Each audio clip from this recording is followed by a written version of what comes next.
Good afternoon, everyone. COE MAMC welcomes all the participants for today's RDLS session. Today's topic is revised guidance on tuberculosis preventive treatment, that is TPT for PLHIV under NACP. We have with us Dr. Vishal Khanna, sir. Sir is working as a physician and is working as a district TB officer with Lok Nayak Hospital, New Delhi. We welcome you, sir, for today's session and request you to start the session. Thank you.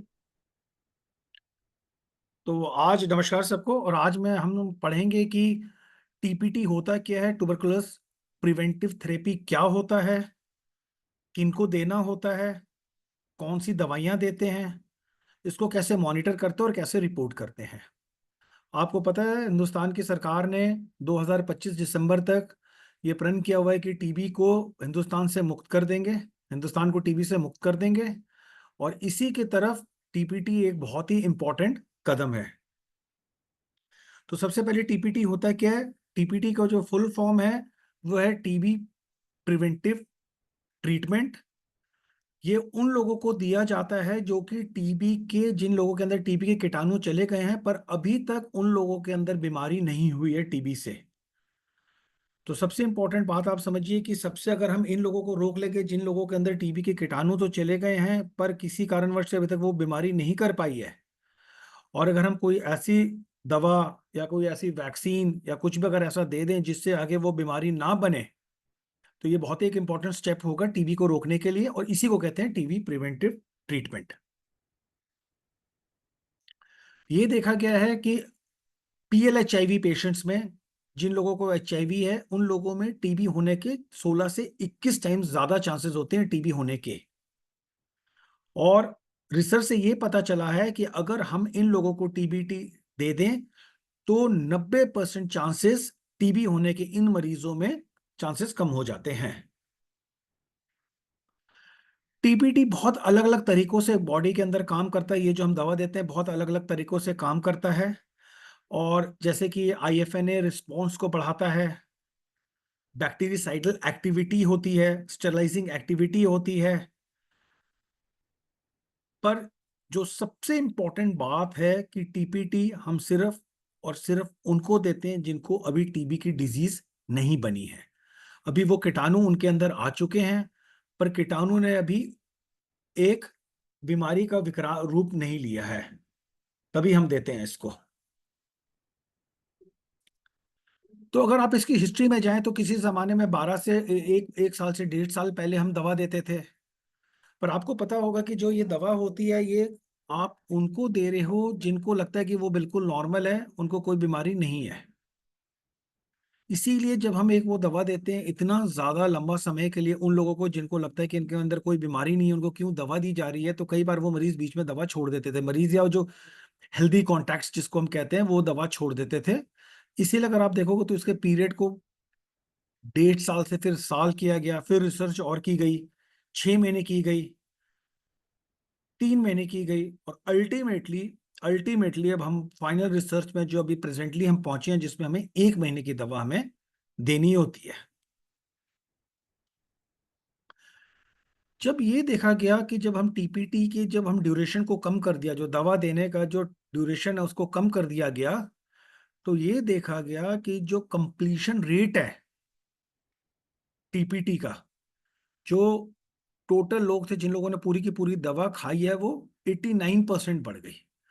और ये भी देखा गया कि जब हम duration को कम कर देते हैं तो उनका जो साइड इफेक्ट्स होता है वो भी कम हो जाता है।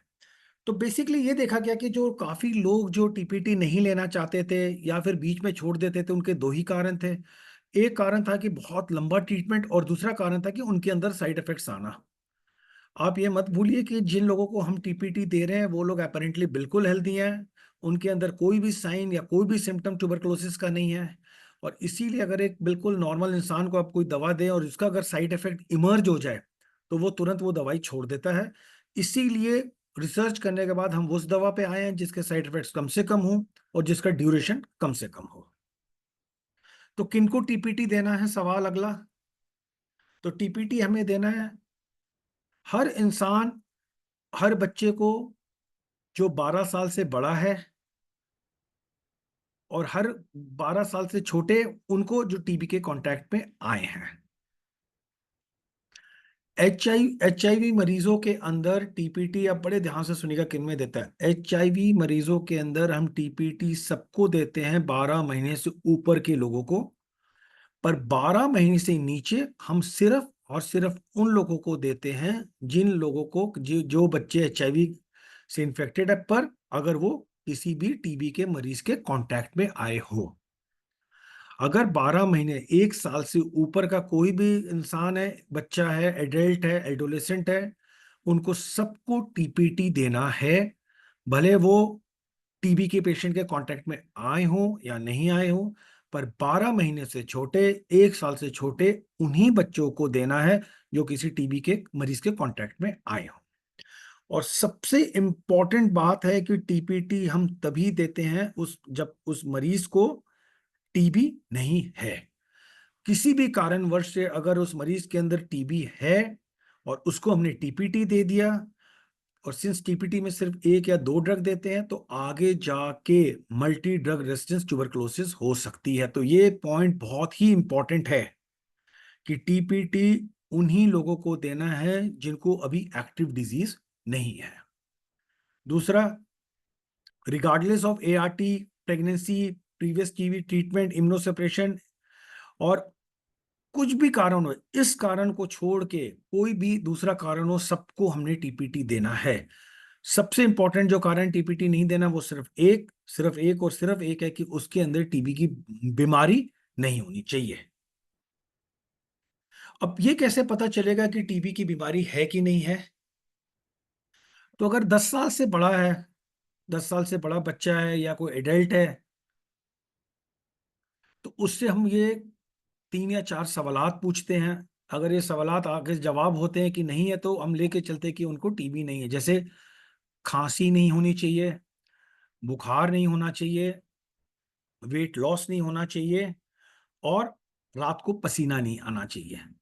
तो हम क्या करते हैं, जब हमारे पास कोई भी कांटेक्ट आता है तो हम उससे ये 4 सवाल पूछते हैं कि क्या आपको अभी खांसी तो नहीं है, क्या आपको बुखार तो नहीं आता है, क्या आपका वजन कम तो नहीं होता जा रहा है, और क्या ऐसा तो नहीं कि आपको शाम को पसीना आता है।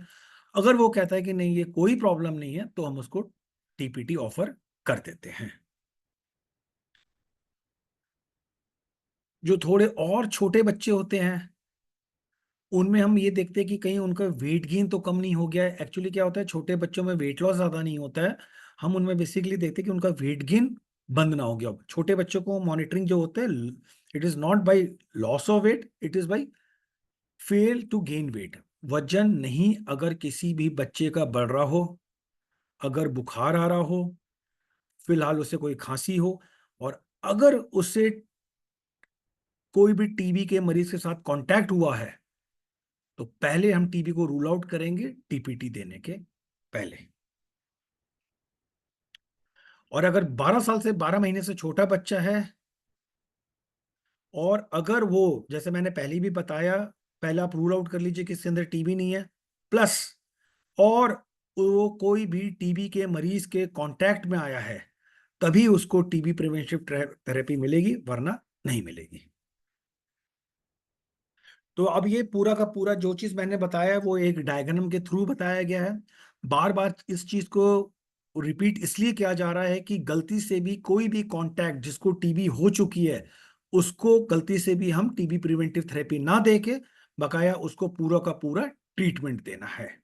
इसीलिए जैसे अगर आप ये देख लेंगे कि एडल्ट या चिल्ड्रन में करंट का फीवर, वेट लॉस, अगर ये कोई भी मरीज, अब कोई भी कांटेक्ट कहता है कि हाँ मुझे इनमें से कोई एक भी सिम्टम है, तो हम पहले इन्वेस्टिगेट करते हैं टीबी के लिए, हम पहले टीबी को रूल आउट कर लेते हैं, तभी तभी टीपीटी का ट्रीटमेंट करते हैं, तभी टीबी प्रिवेंटिव थेरेपी देते हैं।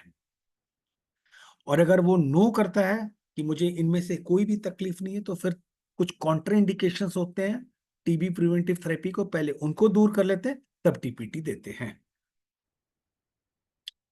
ये बेसिकली बताया जा रहा है कि अगर खांसी हो, बुखार है, खांसी में खून आ रहा है, रात को पसीना आ रहा है, और अगर वेट लॉस हो रहा है, अगर आप ये 3 4 5 सवालात किसी से भी सवाल पूछ लें और अगर इसका सबका आंसर नो है कि ना मुझे खांसी है, ना मुझे कोई बुखार आता है, ना मेरे को खांसी में खून आया है मुंह से, ना मुझे शाम को पसीना आता है, ना मेरा कोई वेट लॉस हो रहा है, तो 98% चांस है कि उसको टीबी नहीं है। और कब टीपीटी स्टार्ट करना है? सबसे इंपॉर्टेंट चीज है कि टीपीटी को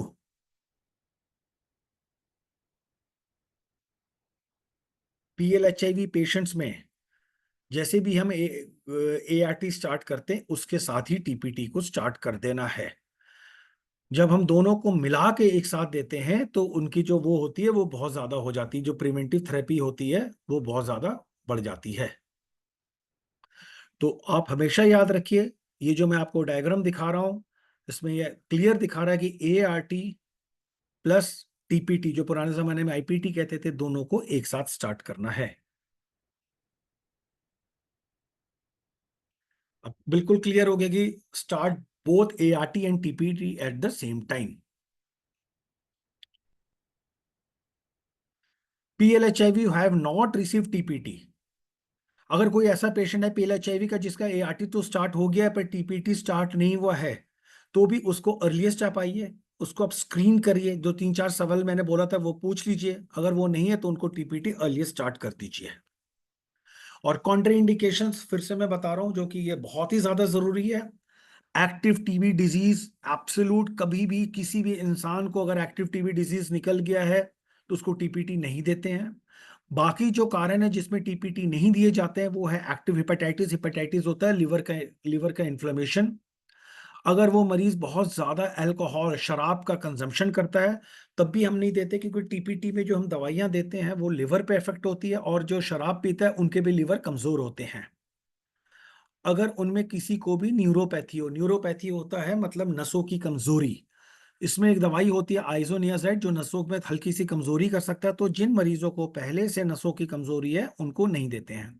और नसों की कमजोरी जो हमें पता चलती है वो पता चलती है कि मरीज ऐसे बताता है कि जैसे मेरे हाथ पैर सुन्न हो गए हैं, हाथ पैर में चींटियां चल रही है, या हाथ पैर में बहुत जलन हो रहा है।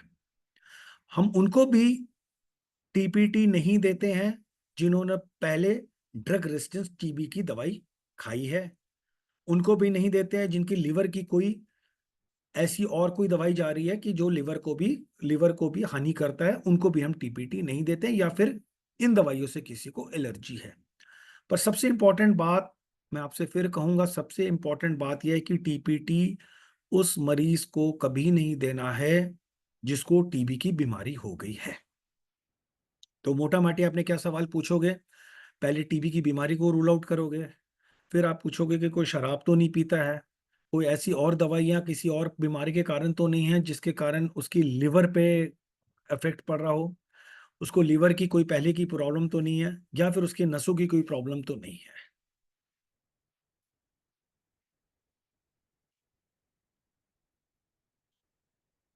तो टीपीटी इनिशिएट करने के पहले जैसे मैंने बोला, हम हिस्ट्री लेते हैं, किसी हिस्ट्री की एलर्जी नहीं होनी चाहिए दवाइयों से, लिवर का कोई बीमारी नहीं होनी चाहिए, कोई ऐसी दवाई नहीं होनी चाहिए जो वो खा रहा है लिवर के लिए, अल्कोहल नहीं होना चाहिए, और सबसे इंपॉर्टेंट उसे टीबी नहीं होना चाहिए।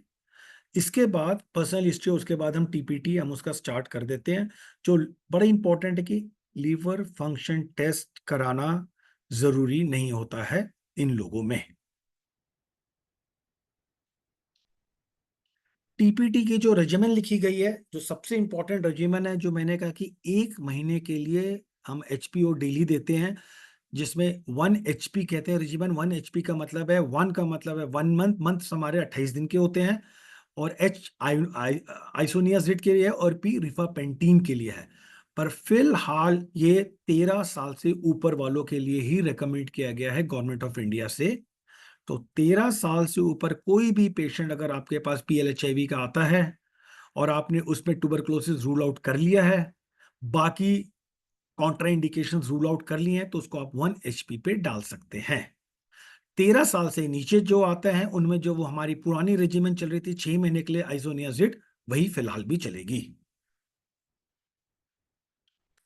अब ये देखा गया, जैसे मैंने आपको पहले भी बताया है, कि जैसे आप रेजिमेंट का ड्यूरेशन को कम कर दोगे उसके जो अपटेक होता है बढ़ जाता है। ये कुछ ट्रायल्स हैं जिन्होंने बताए हैं, जैसे ये बताया गया कि एडवर्स इवेंट 6% सिर्फ लोगों में हुआ था, जबकि 6 महीने वाले ट्रीटमेंट में 7% में हुआ था। सिमिलरली जो कंप्लीशन रेट था वो 1 HP में 92.7% था और पहले में करीब 90% था। तो कंप्लीशन रेट 3 HP से करीब 3% बढ़ गया। 6H से देखो तो साइड इफेक्ट करीब 1% कम आ गया। तो इसीलिए जैसे आपने ड्यूरेशन को कम किया, आपकी एक्सेप्टेंस भी बढ़ गई दवाई की और आपका साइड इफेक्ट्स भी कम हो गए। 2 रेजिमेंट्स और दिए जाते हैं ड्रग रेजिस्टेंस ट्यूबरकुलोसिस के लिए, जिसमें एक 4 आवर का रेजिमेंट है। 4 महीने के लिए रिफैम्पिसिन दी जाती है जिनको मोनो आईएनएच होता है उनको, और 6 महीने के लिए लीवोफ्लॉक्सासिन दी जाती है जिनको एमडीआर ट्रीटमेंट होता है। पर बेसिकली जो ज्यादा हमारे लिए इंपॉर्टेंट है वो 1HR है, जो कि ड्रग सेंसिटिव पेशेंट्स में दिया जाता है। 1 HP का जैसे मैंने पहले भी आपको बताया, जो 3 चीजें आपने याद रखी, 13 साल से ऊपर 28 दिन के लिए लेना है, और इसकी no dose adjustment is required with TDF EFA 6 mg and TTG वो। और इसके जो थोड़े से साइड इफेक्ट्स हैं वो है हेपेटोटॉक्सिसिटी, हाइपर सेंसिटिविटी हो सकती है, और इसमें प्रेगनेंसी को आपको रूल आउट करना है। तो 1 HP हम किसको देंगे? 1 HP हम हर उस PLHIV पेशेंट को देंगे जो 13 साल से बड़ा होगा, हम उसको देंगे जो प्रेग्नेंट नहीं होगा, और हम उसको देंगे जो PI protein inhibitor based ART पे नहीं होगा। ये अलग अलग डोजेस हैं जो आपको चार्ट में बना के दी गई हैं कि किस तरह से कंबाइन करके अल्टीमेटली जो हमें वो डोज अचीव करना है वो रिफापेंटिन 600 मिलीग्राम और आइसोनियाजेड 300 मिलीग्राम डेली देना है। ये अलग अलग वो बनाई गई हैं बाय वेट बैंड।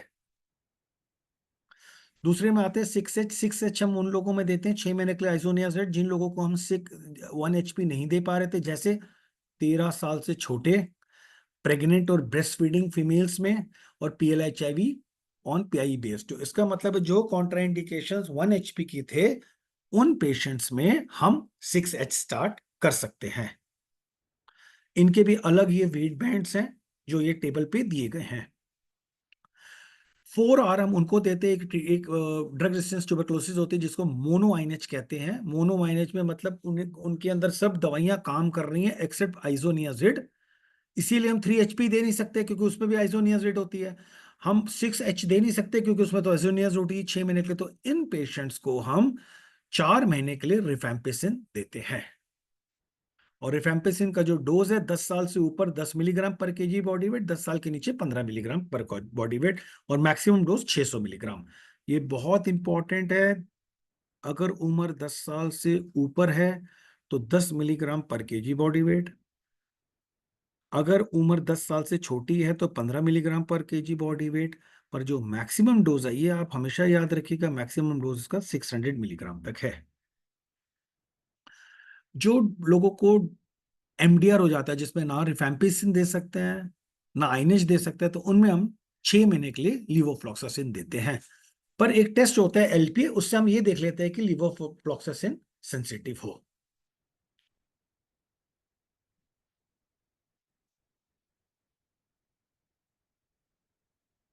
कई बार जब हम TPT स्टार्ट करते हैं तो काउंसलिंग में ये भी उनको हम बताते हैं कि अगर उनके जो पुराने सिम्टम है अगर वो और डिटोरेट हो रहे हो, या फिर परसिस्टेंट नौसिया या वॉमिटिंग हो रही हो, उल्टियां बहुत लगना शुरू हो गई हो, भूख बिल्कुल मिट गई हो, तो आप फौरन हमारे पास आए।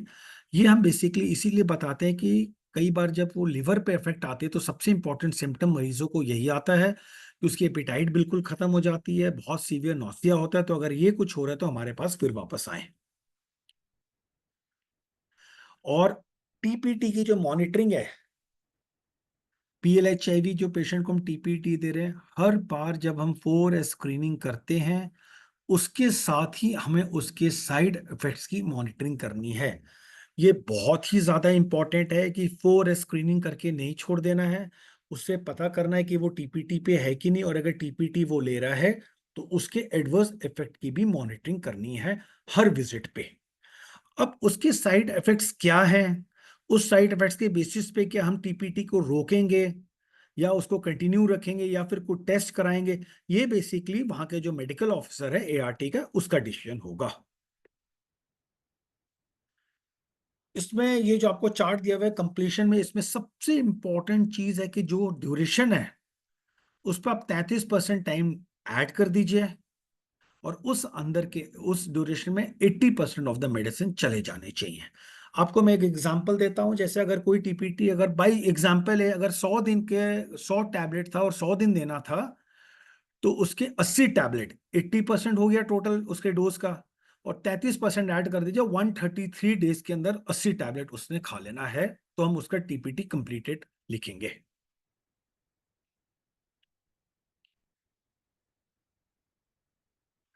ये अलग अलग मैनेजमेंट है कि मिस डोज अगर हो जाए तो उसको कैसे करना है।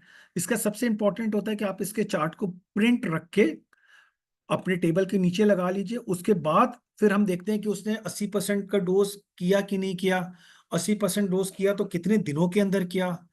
ऐसा तो नहीं है जैसे 1 HP में 60 डोज छोड़ छोड़ के खाया या फिर एक साथ खाया। तो 1 HP को डिस्कस कर लेते हैं। If more than 7 doses were missed, intermittently resume TPT and add the missed doses। इसमें ये कहता है कि अगर बीच बीच में दवाइयां छोड़ छोड़ के खा रहा है, अगर मरीज कह रहा है कि कल मैं दवाई खाना भूल गया, उसको आप कहिए फटाफट वो दवाई खा ले और इसके ड्यूरेशन को बढ़ाते जाइए, पर 8 वीक से ऊपर ड्यूरेशन नहीं होना चाहिए। पर अगर मरीज कहता है कि मैंने 7 दिन के लिए लगातार दवाई नहीं खाई है, तो पूरा का पूरा जो है 1 HP इसको फिर से स्टार्ट करना पड़ेगा। पर जो इसमें मैं फिर से बताऊंगा सबसे इंपॉर्टेंट है, इसको मैनेज करने के लिए जब आप टीपीटी किसी भी मरीज की स्टार्ट करते हैं तो उसकी काउंसलिंग करना बहुत जरूरी है, बहुत जरूरी है काउंसलिंग करना। बहुत अच्छी तरह से काउंसलिंग करिए। हर बार जब आप 4 आवर स्क्रीनिंग करते हैं उस समय हर बार फिर से रिकाउंसलिंग करिए, और एक बार उससे एडवर्स इफेक्ट भी पूछ लीजिए। ये दो चीजें बहुत जरूरी हैं। ये वेरियस रेजिमेंट्स का दिया हुआ है, पर इसमें दो ही बात इंपॉर्टेंट है। 80% of the dose should be consumed with in 133% of the days. बहुत इंपॉर्टेंट। हर बार जब पेशेंट आपके कांटेक्ट पे आता है, हर बार जब पेशेंट आपके कांटेक्ट में आता है और जब 4S स्क्रीनिंग करते हैं, उस समय उसकी रिकाउंसलिंग करिए, रिस्टैब्लिश करिए कि उसको कोई साइड इफेक्ट्स तो नहीं हो रहे हैं, पूछ लीजिए। और फिर उसको रिकाउंसलिंग करके बताइए कि टीपीटी आगे भी कंटिन्यू करके, अगर वो 6 HP है तो 6 महीने तक चलेगा, जो वेरियस रेजिमेंट्स है उसको कंटिन्यू करना है। इसके कुछ साइड इफेक्ट्स होते हैं, मैंने पहले भी बताया, जो सबसे इंपॉर्टेंट साइड इफेक्ट्स आपको ध्यान में रखना है वो है लिवर पे जो इफेक्ट आता है और जो नर्व्स पे इफेक्ट आता है, और पेशेंट को हर बार पूछिए।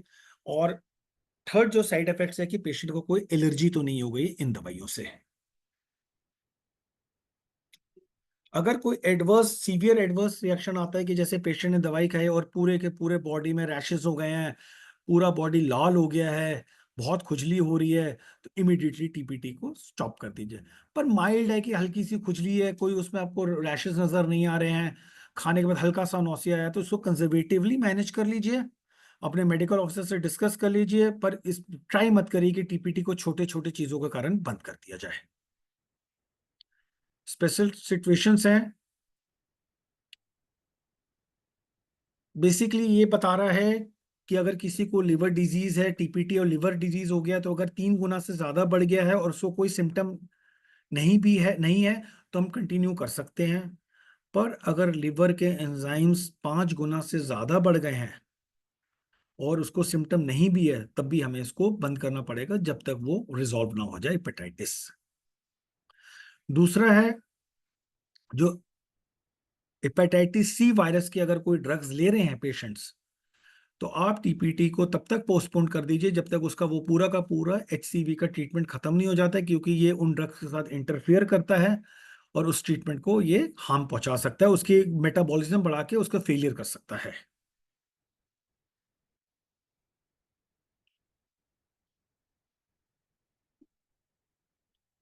दूसरी बात यह है कि टीपीटी जो बेसिकली जो ड्रग्स हैं वो लिवर पे ज्यादा इफेक्ट करती हैं, इसीलिए अगर इम्पेयर्ड रीनल फंक्शन है तो उसमें कोई प्रॉब्लम हमें नहीं आती है। जैसे पेशेंट डायलिसिस पे होता है, क्रॉनिक रीनल फेलियर होता है, इनको हम टीपीटी आराम से दे सकते हैं containing the regimen rifampicin and INH. Pregnancy में 6H का रेजिमेन हमें देना है। 1 HP is not to be during pregnancy. यही 2 कैरी होम मैसेजेस हैं। कॉन्ट्रासेप्शन में सबसे इंपॉर्टेंट हम ये बताते हैं, अगर टीपीटी है और अगर वो हार्मोनल कॉन्ट्रासेप्शन में है तो बेस्ट हम काउंसलिंग करते हैं कि वो alternate method like barrier method पे चला जाए। पर अगर वो बैरियर मेथड को एक्सेप्ट नहीं कर पाता है तो जो उसकी कॉन्सेंट्रेशन होते हैं, जो ड्रग के जो लेवल्स होते हैं जैसे डिपॉड मेथॉक्सीप्रोगेस्टेरॉन, इनके थोड़े, या जो इस्ट्रोजेंस होते हैं, इनके डोजेस को बढ़ा दिया जाए।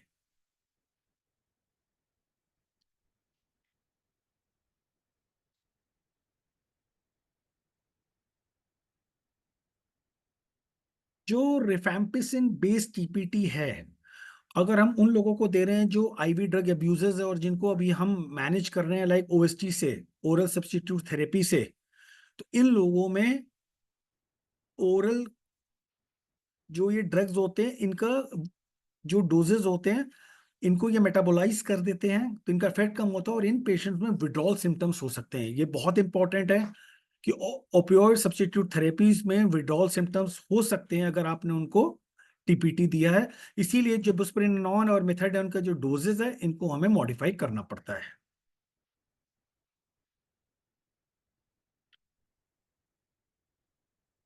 ये बेसिकली जो ग्रीन बुक है जिसमें हम हमेशा भरते हैं, और ये जो सोच का जो इनका वो ऑनलाइन प्लेटफॉर्म है, इसमें ये दिया हुआ है कि किसको कब भरना है, कैसे भरना है, कब बंद किया, क्यों रिस्टार्ट किया, और फाइनल आउटकम कंप्लीट किया कि नहीं किया, वो बहुत इंपॉर्टेंट है। इसमें हर पेशेंट का हमें भरना पड़ेगा।